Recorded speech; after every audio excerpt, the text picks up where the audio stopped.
ప్రముఖ కొరియోగ్రాఫర్ జనసేన నేత Johnny master మీద హైదరాబాద్ రాయదుర్గం పోలీస్ స్టేషన్లో 0 ఎఫ్ఐఆర్ నమోదవటం, ఈ కేసు ఆ తర్వాత నార్సింగి పోలీస్ స్టేషన్కి ట్రాన్స్ఫర్ అవటం, అక్కడ ఎఫ్ఐఆర్ నమోదవటం ఇదందరికీ తెలిసిందే. ఆయన కింద అసిస్టెంట్గా పనిచేస్తున్నటువంటి ఒక మహిళను లైంగికంగా వేధించారు, అత్యాచారానికి పాల్పడ్డారు అనేటువంటి ఆరోపణలు ఆయన ఎదుర్కొంటున్నారు.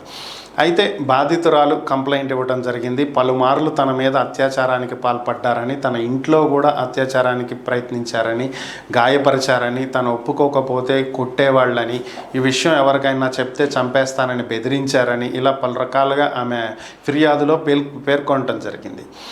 అయితే దీనికి సంబంధించి ఒకసారి పరిస్థితులు కనుక గమనించినట్లయితే ఈ మధ్యకాలంలో ఇలాంటి కేసులు అనేవి వస్తూనే ఉన్నాయి.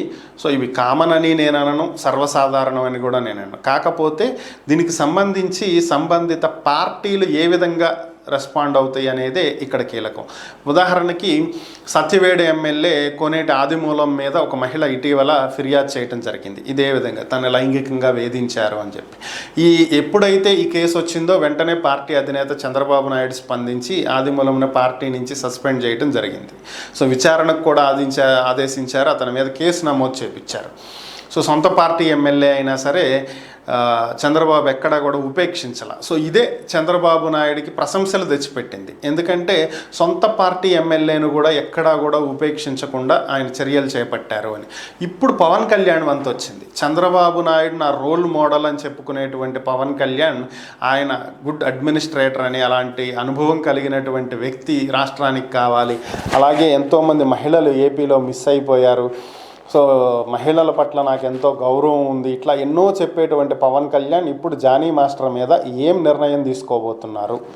ఇమీడియట్గా ఆయన కూడా పార్టీ నుంచి సస్పెండ్ చేస్తే బాగుంటుంది అనేది నా అభిప్రాయం. ఎందుకని అంటే ఇప్పుడు ఆయన కూడా ఈ ఏడాది జనవరిలోనే పవన్ కళ్యాణ్ చేతుల మీదుగానే జనసేనలో చేరటం జరిగింది. ఎప్పుడైతే ఆరోపణలు వచ్చాయో అవి ఆరోపణలు నిజమా అబద్ధమా అనేది పోలీసులు తేలుస్తారు.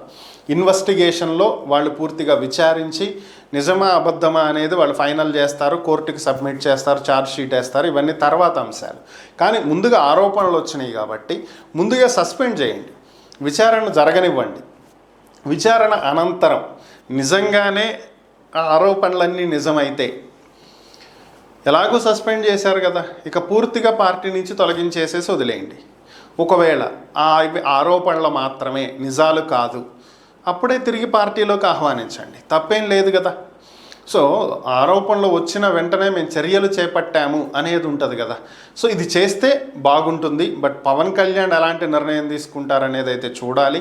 ప్రస్తుతం మనకున్నటువంటి సమాచారం ప్రకారం జనసేన పార్టీ కార్యాలయం నుంచి ఒక ప్రకటన అయితే వెలువడింది.